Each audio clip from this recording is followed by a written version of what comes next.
Hi every one. இப்போ ரீசெண்டாக படித்ததில் எனக்கு ரொம்ப பிடிச்ச கதை அதை உங்களுக்கு ஷேர் பண்ணுறேன். இந்த கதை பேர் ஹவுஸ் ஆஃப் 1000 மிரர்ஸ். ஒரு ஊரில் ஒரு பெரிய பேலஸ் இருக்குது. அந்த பேலஸ் வந்து ஃபுல்லாகவே thousands ஆஃப் மிரர்ஸ் இருக்குது அந்த பேலஸ்க்குள்ளே. அப்போது நீங்கள் உள்ளே போய் நின்னீங்கன்னா என்ன ஆகும்னா, அந்த பேலஸில் உள்ள மிரர்ஸ் வந்து நம்மளை நல்லாவே ரிஃப்ளெக்ட் பண்ணி காமிக்கும் இல்லையா?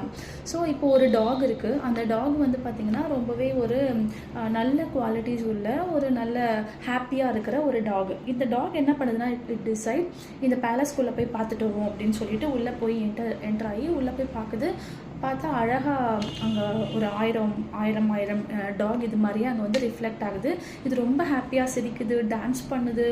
அப்புறம் அந்த டாகை பார்த்துட்டு இதுவும் ஏதாவது ஜெஸ்டர்ஸ் பண்ணுது. ஸோ ரொம்ப ஹாப்பியாக இது வந்து அந்த பேலஸ்லேருந்து வெளில வரும்போதே சொல்லிக்கிட்டே வருது, நான் திரும்பவும் இந்த பேலஸ்குள்ளே அடிக்கடி வருவேன், நான் ரொம்ப சந்தோஷமாக இருக்கேன் அப்படின்னு சொல்லிட்டு. உடனே அடுத்தது இன்னொரு டாக் இருக்குது. அந்த டாக் ரொம்ப கிராங்கியான டாக். அது வந்து எப்போதுமே ரொம்ப ஃபெரோஷியஸாக இருக்கும், உருன்னு இருக்கும். ஸோ இப்போ இந்த டாக் என்ன பண்ணுதுன்னா, இதை பார்த்துட்டு நாமளும் பேலஸ்குள்ளே போவோம் அப்படின்னு சொல்லிட்டு உள்ளே போகுது. உள்ளே போய் பார்த்துட்டு அந்த கண்ணாடியெல்லாம் பார்த்துட்டு உருன்னு குலைக்குது. அங்கே உள்ள டாகும் இட்ஸ் அ ரிஃப்ளெக்ஷன் இல்லையா?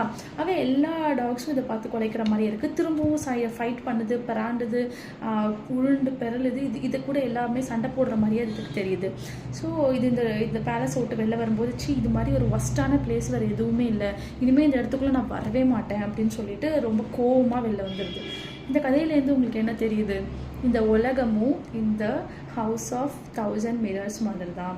நம்ம இந்த உலகத்தை எப்படி பார்க்குறோம், எவ்வளோ சந்தோஷமாக பார்க்குறோம், எவ்வளோ மகிழ்ச்சியோடு இருக்குமோ அந்த மாதிரி ரிஃப்ளெக்ட் ஆகும் நம்மக்கிட்ட. நம்மளை சுற்றியும் அந்த மாதிரியான ரிஃப்ளெக்ஷன்ஸ் இருக்குது, அந்த வைப்ரேஷன்ஸ் இருக்கும்.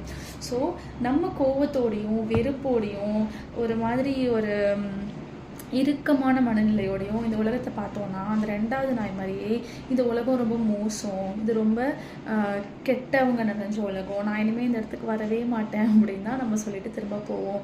ஸோ அந்த முதல் நாய் மாதிரி ரொம்ப மகிழ்ச்சியோட அமைதியாக இருக்கிற ஒரு விஷயத்தையும் என்ஜாய் பண்ணி ரசித்து வாழ்ந்தோம் அப்படின்னா இந்த 1000 மிரர்ஸும் அழகாக நம்மக்கிட்ட ரிஃப்ளெக்ட் ஆகும். தேங்க்யூ.